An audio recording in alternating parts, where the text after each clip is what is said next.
In the quiet suburb of Maplewood Heights, December had always carried with it a special magic. Neighbors lined their rooftops with twinkling strands of lights, inflatable snowmen guarded front lawns, and glowing reindeer stood proudly on porches. The annual decorating tradition was something that gave the neighborhood its soul. Families gathered to sip hot cocoa and stroll down the streets to admire the dazzling displays. It was one of those rare moments when people actually felt like a community. But this year, that magic was threatened. The newly elected WA president, a woman named Marjorie Whitfield, had other plans. Marjorie was known for her stern demeanor, an obsession with control, and a personality that seemed allergic to joy. Where others saw twinkling lights, she saw chaos. Where others saw a neighborhood tradition, she saw non-uniformity and aesthetic disruption. When the December newsletter arrived in mailboxes, residents read in shock as Marjorie unveiled her latest decree. All holiday decorations, including Christmas lights, were strictly prohibited. Her explanation was thin and cloaked in formality. She claimed the lights were a fire hazard, that they consumed too much electricity, and that they created unnecessary competition among neighbors. But beneath the polished excuses, everyone knew the truth: she simply hated them. At first, there was disbelief. Parents stared at the newsletter in silence, unable to explain to their children why the tradition they loved was suddenly gone. Neighbors whispered in driveways, exchanging stories of how their kids had already been sketching out light designs, only to have their dreams dashed by a single woman's ruling. The anger spread quickly. One resident, an older man named Gerald, had been putting up Christmas lights for 30 years. His home had won Best Decorated almost every season, becoming a local attraction. To him, the lights weren't just decoration, they were a legacy, a way of carrying on memories of his late wife who had adored the holiday spirit. For Gerald, Marjorie's rule wasn't about lights at all. It was about erasing joy. Parents began talking amongst themselves, venting frustration and quietly plotting. Some felt too intimidated to resist, fearing fines or harassment from the WA board. But others weren't willing to surrender so easily. After all, Maplewood Heights wasn't just Marjorie's neighborhood, it was theirs too. The tension began to simmer. Houses remained dark, porches undecorated, and a strange gloom settled over the streets. What was once a place of joy felt cold and lifeless, as if the holiday had been stripped away before it even began. But then, something shifted. One night, just days after the ban, a single house lit up. A small strand of white lights framed a window on the corner lot. It wasn't much, but in the sea of darkness, it stood out like a beacon. The next evening, another house joined in, this time with a glowing wreath. Then another, with a lit snowflake in the yard. Slowly, quietly, resistance was building. Marjorie noticed immediately. Her car crept along the neighborhood streets like a predator searching for prey. She documented the violators, snapped photos of their decorations, and prepared a wave of warning letters. She believed she could crush the rebellion before it gained traction. But she underestimated the spirit of Maplewood Heights. The first wave of fines went out, each letter demanding immediate removal of decorations. Some homeowners caved, unwilling to pay the steep penalties. But others refused, leaving their lights shining defiantly. And those who resisted became heroes in the eyes of the neighborhood. Children whispered their names like legends, pointing excitedly to the glowing houses that dared to stand against the ban. It wasn't long before the conflict escalated. Neighbors began meeting in secret, gathering in garages and basements to discuss their options. Ideas ranged from petitioning to recall Marjorie, to staging a massive lighting protest. But one plan stood out among the rest, one that was bold, risky, and guaranteed to send a message she would never forget. Christmas wasn't going to be stolen so easily. The seeds of rebellion had been planted, and soon, Maplewood Heights would light up brighter than it ever had before. And as the first chapter of this battle came to a close, one thing was clear: the war for Christmas lights had just begun.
The tension in Maplewood Heights had grown thicker with every passing night.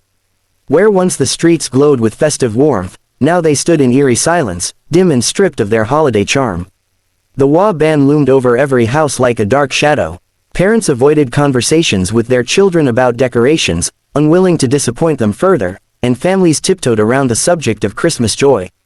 But despite the suffocating gloom, a quiet rebellion had begun. Those first few brave homeowners who refused to bow to the HOA's threats had ignited something larger than themselves. Their lights, though small at first, carried a powerful message. Joy could not be dictated, and tradition would not be erased by one person's obsession with control. As more houses flickered back to life with strings of lights and glowing ornaments, the neighborhood transformed into a silent battlefield.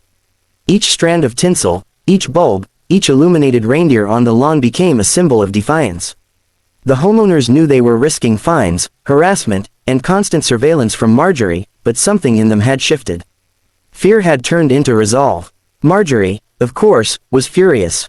She doubled her efforts, driving through the streets at odd hours, jotting down notes on clipboards, and taking photos of every violation she could find. Letters of warning escalated into hefty fines. Threats of liens on homes began circulating. She was determined to break their spirit. To her, it wasn't just about the lights anymore, it was about power, about proving that her word was law and that resistance was futile.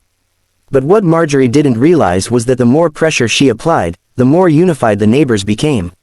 For years, Maplewood Heights had been just another suburb, filled with people who waved politely but rarely went beyond surface-level interactions. Now, under the weight of her iron fist, they were discovering something they hadn't experienced before: solidarity. Secret meetings grew larger. In garages warmed by space heaters and living rooms crowded with folding chairs, residents gathered to share ideas. Parents passed around cookies while children whispered excitedly in the background.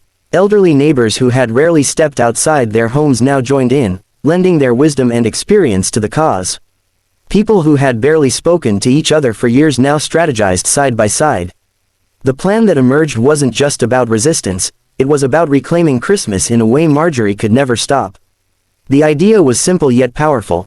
Instead of individuals putting up random displays, the entire neighborhood would coordinate a massive, unified lighting spectacle. Each house would contribute a piece, and together, the street would transform into a breathtaking canvas of light and color.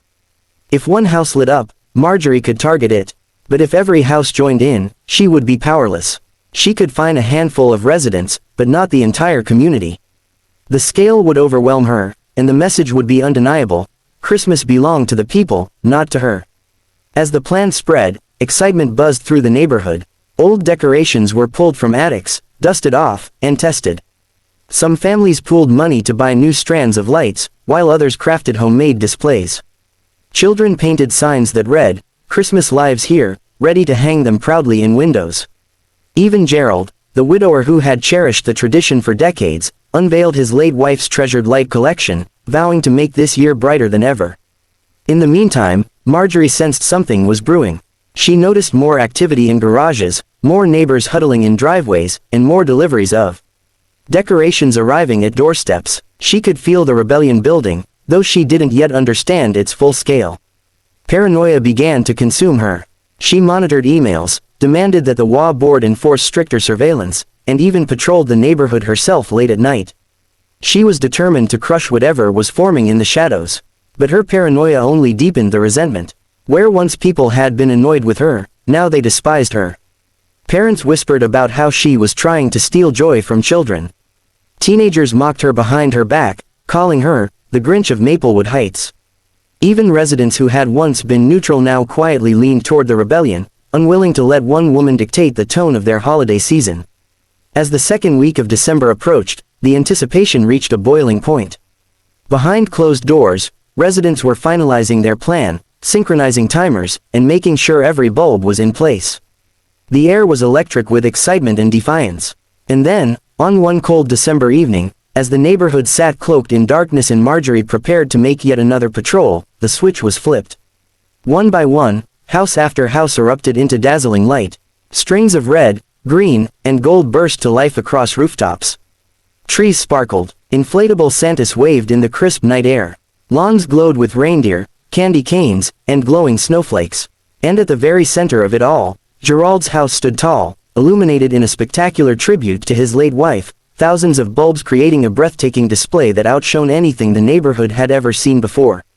The collective display was overwhelming. The street wasn't just decorated, it was alive, pulsing with unity and defiance. Families stood outside their homes, cheering, laughing, and embracing as children's faces lit up with pure joy. For the first time in weeks, Maplewood Heights felt like itself again. Marjorie, of course, was livid. She stormed down the street, her clipboard clutched in her hands, snapping photos and shouting threats that were drowned out by laughter and holiday music. She scribbled frantically, but it was clear she was outnumbered, outmatched, and utterly powerless against the tidal wave of resistance. And yet, she wasn't finished.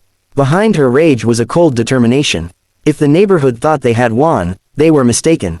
Marjorie wasn't about to let her authority crumble so easily. She retreated to her home that night with a new plan forming in her mind, one that would escalate the conflict to an entirely new level. The battle lines were drawn, the spirit of rebellion had ignited, and Maplewood Heights was heading toward a showdown unlike anything it had ever seen. The stage was set. The question now was not whether the lights would shine, but how far Marjorie would go to shut them down. The morning sun rose slowly over the neighborhood, casting long shadows across driveways and lawns still damp with dew. I had barely poured my first cup of coffee when I heard the low, steady growl of an approaching diesel engine. My mind immediately went to the call I'd made the night before. This was it, the moment I had been waiting for. Peeking through the blinds, I saw the white city parking enforcement truck crawl down the street. It stopped directly in front of Karen's house, the officer inside scanning the curb, clipboard in hand. My pulse quickened as I realized just how perfectly the situation had aligned. Karen's car was still exactly where it had been the night before, half on the sidewalk, half in the street, a position that violated two separate parking ordinances. From my vantage point, I watched the officer step out, walk a slow circle around her car, and begin writing. The bright orange slip was placed neatly under her windshield wiper. A few minutes later, a tow truck arrived, this one an official city contractor, not the private kind Karen had called on me. Its hydraulic arm lowered with deliberate precision, the chains clinking as they wrapped around her tires. The sound was unmistakable. Even from inside my house, I could hear the mechanical whine as her car was lifted from the ground. The first tug tilted it at an awkward angle, the kind of sight that instantly sparks panic in any driver. I didn't have to wonder how she'd react, because seconds later, her front door burst open. Karen emerged in a flurry of motion, hair unkempt, still in her robe, waving her arms wildly at the tow truck driver. Even without hearing her words, her body language said everything: disbelief, outrage, the stubborn insistence that she was above the rules. She pointed toward my house once, maybe twice, as though trying to shift the blame, but the officer didn't so much as glance in my direction. This wasn't my doing, at least not on paper. This was a straightforward enforcement of city law. The tow truck driver didn't pause. The rear tires lifted completely off the ground, the truck eased forward, and just like that, Karen's spotless silver SUV was rolling away from her driveway. She stood there in the middle of the street, shouting at a vehicle that was already turning the corner and disappearing from sight. I sat back in my chair, the steam from my coffee curling upward like a victory flag. It wasn't the kind of revenge that required confrontation or messy arguments. It was clean, legal, and most importantly, undeniable. She had played herself. The rest of the morning was unusually quiet. Karen vanished into her house, curtains drawn, and didn't reappear for hours. Word travels fast in neighborhoods like ours, though, and by midday, whispers had begun. Neighbors walking their dogs slowed down as they passed her place, exchanging knowing glances. A couple of them even looked toward my driveway with a small, almost imperceptible nod. They had seen the way she targeted me. They knew she wasn't an innocent victim of bad luck. Still, I didn't gloat. Not openly, anyway. Revenge like this was most effective when it spoke for itself. My role was to act as though I had nothing to do with it, to let the city's own procedures stand as the sole cause. If Karen believed it was coincidence, maybe she'd think twice before coming after me again. But I underestimated her. The very next day, she reappeared, not with the subdued demeanor of someone who had just paid several $100s in towing and storage fees, but with an even sharper edge. Her posture was rigid, her eyes fixed on my house with renewed intensity. She might have been humiliated, but humiliation can harden into something dangerous when someone's ego is bruised badly. Enough. I soon noticed her pacing the sidewalk in front of her property, phone in hand, taking pictures not only of my car but of my yard, my mailbox, even the side of my house. She was looking for something, anything, that could be turned into ammunition. And she wasn't being subtle about it. That evening, I found yet another letter in my mailbox. This one was longer than the others, filled with citations of WA bylaws, most of which had nothing to do with parking. She was expanding her scope now, trying to find new angles of attack. If the driveway battle was lost, she'd open a new front somewhere else. The part that unsettled me wasn't the letter itself, it was the realization that she wasn't just going to walk away. For her, this had become personal. And in neighborhoods like ours, personal grudges have a way of spiraling into all-out war. I knew then that the game wasn't over. Yes, her car had been towed, and yes, it had been deeply satisfying to watch. But Karen was regrouping. The look in her eyes when she passed my driveway told me she was already planning her next move. And if I wanted to protect my home, my peace, and my sanity, I would need to be ready for whatever came next.